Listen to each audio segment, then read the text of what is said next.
Último libro, doctor Zavala. Hemos visto cómo nos ha detallado cómo en la Asamblea Constituyente realmente ha violentado derechos, no tiene nada de social y ha destruido la poca institucionalidad que teníamos en el país, creo yo, y creo que está de acuerdo conmigo. Esto emana de un gobierno que fue elegido democráticamente, que es el gobierno del presidente Correa. ¿Cómo usted evalúa el gobierno del presidente Correa en estos ya? Tenemos año y medio de gobierno, algo tiene que haber hecho, así que ¿cómo usted lo evalúa? Vea, yo me he esforzado en los 500 días del presidente Correa en buscarle qué ha hecho por el Ecuador de positivo. Y sinceramente no encuentro uno.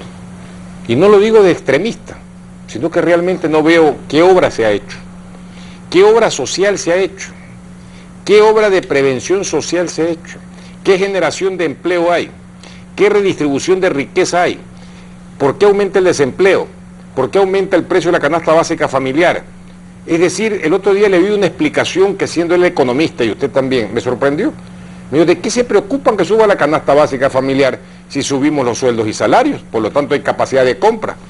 Entonces esto resulta que no sé qué es primero el huevo o la gallina.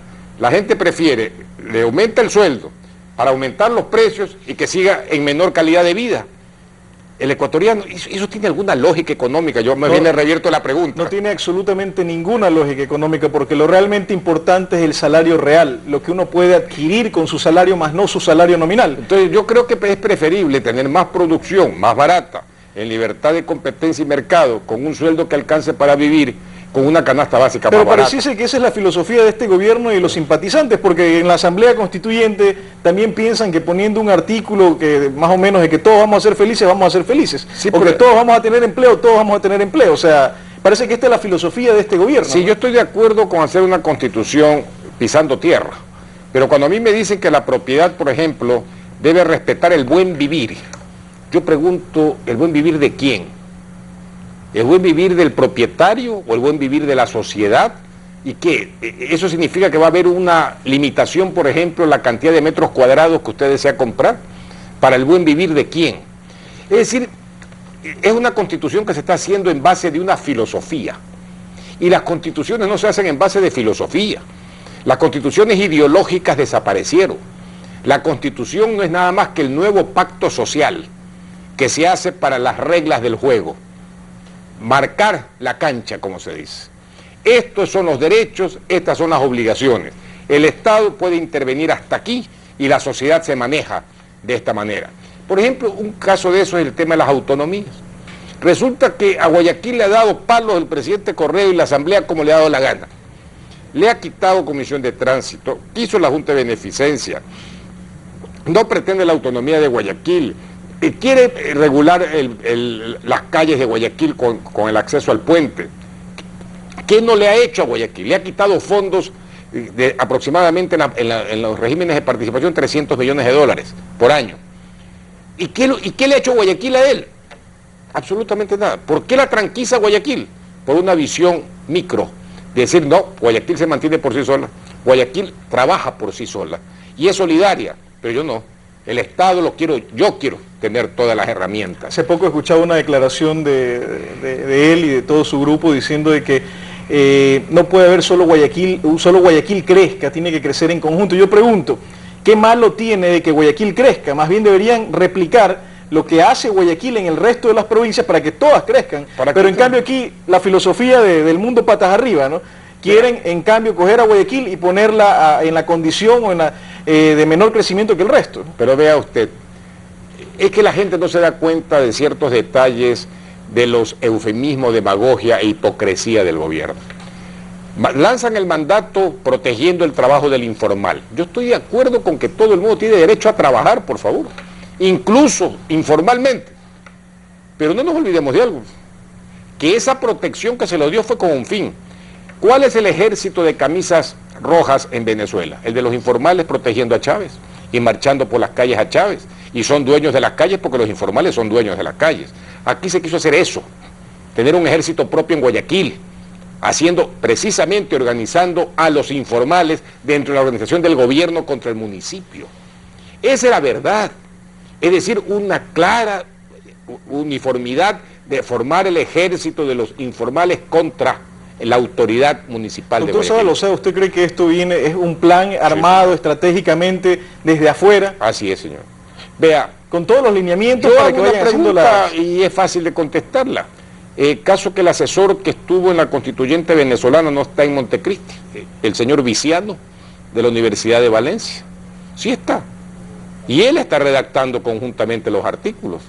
Entonces no me digan a mí que no hay una incidencia externa clara en el gobierno ecuatoriano, en la constituyente ecuatoriana. Doctor Zavala, pero ahí viene un tema muy preocupante, sobre todo porque nos hemos dado cuenta que este gobierno ha destruido todos los pesos y contrapesos que tiene un sistema republicano y ahora, de paso, está tratando de destruir los sistemas de información económica medio independientes que teníamos con el Banco Central. Acaba de decir que todos los datos son falsos, que son unos ineptos los del Banco Central que hacen mal los cálculos y va a traer, oh sorpresa, a los genios de Argentina que actualmente tienen problemas de confiabilidad, de credibilidad, porque han manipulado los datos de la inflación en Argentina. O sea, van a traer a los menos creíbles a que nos asesoren acá en el país. O sea, ya que eliminamos el sistema de pesos y contrapesos, ahora estamos también eliminando el sistema de información económica que nos puede dar un termómetro del desempeño del gobierno. Vea, yo, por eso cuando usted me preguntaba el balance del gobierno, yo pregunto al Ecuador entero,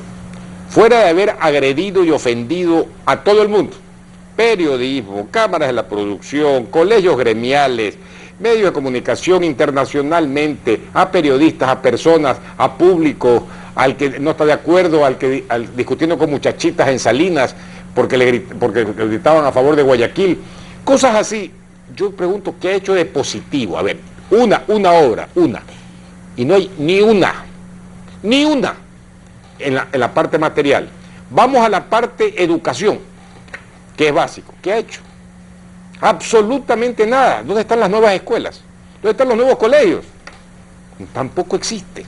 ¿Dónde hay un plan de alfabetización? El único que ha triunfado es el de un municipio como el de Machala, que lo ha hecho el municipio de Machala. Guayaquil, Quito, bueno, ¿qué ha recibido del gobierno? ¿Dónde hay algún plan? Yo no he visto hasta ahora ni siquiera un plan del gobierno para algo. Pero si el único plan que se diseñaron fue el plan petrolero votando a la Oxy, y resulta que la producción petrolera está de caída en pleno boom de precios de petróleo, eso no es un crimen de Estado. Es decir, yo le pregunto a la ciudadanía, no a usted, no a mí, ¿qué ha hecho Correa de lo que ofreció hacer? Nada, absolutamente nada. La tercerización, 150.000 familias a la calle. La eliminación de las concesiones mineras, más de 20.000 familias a la calle. En la subida del ICE a los vehículos, más de 1.200 muchachos vendedores de carros a la calle. Ese es el incremento del desempleo. Esa es la labor de Correa. Eso es lo que la gente tiene que ver. Y si no, toquemos los presupuestos de las familias, de cualquier familia, a ver si no ha crecido por lo menos un 30% en los 500 días de Correa. Y no me salga a mí con la demagogia de que pues, como aumentó sueldos, ¿qué importa que suban los precios? Es decir, en vez de mirar la calidad de vida, está midiendo un igualitarismo entre lo que gano y lo que consumo, pero no me queda de capacidad de ahorro absolutamente nada. La diferencia de reacción de dos gobiernos, ¿no? Uno, el del gobierno del presidente Calderón de México, donde dice, y comenzaron a incrementarse los precios de los alimentos básicos dentro de México, y dije, fácil, total exoneración de impuestos, aranceles para la importación de los frijoles, que es un producto básico para ellos. O sea, ¿por qué acá no hacer lo mismo? ¿Por qué no decir, si tenemos un incremento de precios, pues abramos completamente las fronteras a que los empresarios puedan importar los productos? Dos visiones distintas, vamos a ver los resultados una vez más, lo sabemos. En México van a tener la gente pobre, menos recursos, mayor acceso, porque lo que importa es cuánto yo puedo comprar con mi salario. Como va a bajar de precio, voy a poder comprar más. Acá, en cambio, se va a mantener alto y no va a tener mejor. Y no solamente eso, a mí me apena mucho la nueva generación. Los muchachos que recién acceden a la vida productiva. No tienen lugar de empleo, no tienen cómo emplearse. Los migrantes suben cada vez más en número del Ecuador. Yo pregunto y me pregunto de esa generación de los 23 años en adelante a los 40 años, ¿en qué se va a emplear? Las empresas están migrando hacia las zonas de exenciones tributarias de inversión nueva que tiene el Perú. 18 empresas grandes del país se van. Ya se fueron 4, se están yendo las otras 14. ¿Dónde se va a emplear la nueva generación? ¿Dónde está ese fomento vital para que la gente trabaje? Se gradúan de universitarios, salen con el título universitario, ¿y quién los emplea? Ese anuncio que han hecho de que el sueldo irá en aumento hasta igualar la canasta básica familiar, es decir, a llegar a los $500 mensuales de sueldo. Significa que nadie quiere emplear a nadie más y restringir hasta donde se pueda el empleo. Y yo pregunto, ¿algún día alguien podrá pagar una empresa comercial, profesional, industrial, $500 mensuales de sueldo? Que es un economista que en teoría debería saber lo que va a ocasionar con ese tipo de legislación el que lo está promoviendo, ¿no? Yo digo, el que produce papel, que ahora cuesta X centavos cada hoja, la pregunta es si paga $500 a su conjunto de empleados y asalariados, esto se trepa $2 cada hoja de papel, ¿y quién va a comprar? Es decir, es un harakiri y un suicidio. Yo no entiendo a este gobierno, no creo que lo hagan de idiotas, ni tampoco de perversos. Pero ¿sabe por qué lo hacen? Tienen un solo objetivo: tirar abajo la dolarización. No puede explicarse de otra manera todas las tonterías, ridiculeces y políticas antieconómicas positivas que están haciendo. Tirar abajo la dolarización. Doctor Zavala, para concluir, ¿qué mensaje quisiera dejar a esa población que usted ha señalado, aquella población joven, aquella población que es la que tiene que velar por su futuro? ¿Qué mensaje quisiera dejarle en una sociedad que usted ha señalado ya no es de derecho? Ya no vivimos en un Estado de derecho, vivimos en un Estado de hecho donde nuestras libertades han sido limitadas o eliminadas. ¿Qué podríamos decirle a ellos para darle una voz de esperanza? Simplemente algo que deben los jóvenes, la nueva generación, saber. Ellos, el grupo Correa, generacionalmente pasó a ocupar el poder por el desgaste y destrucción de todo el pasado político del país. Llegó justo en el momento Correa. Segundo, que precisamente ese espacio que ocupa Correa con un estatismo a ultranza debe ocuparlo los que no creen en eso, en el espacio contrario.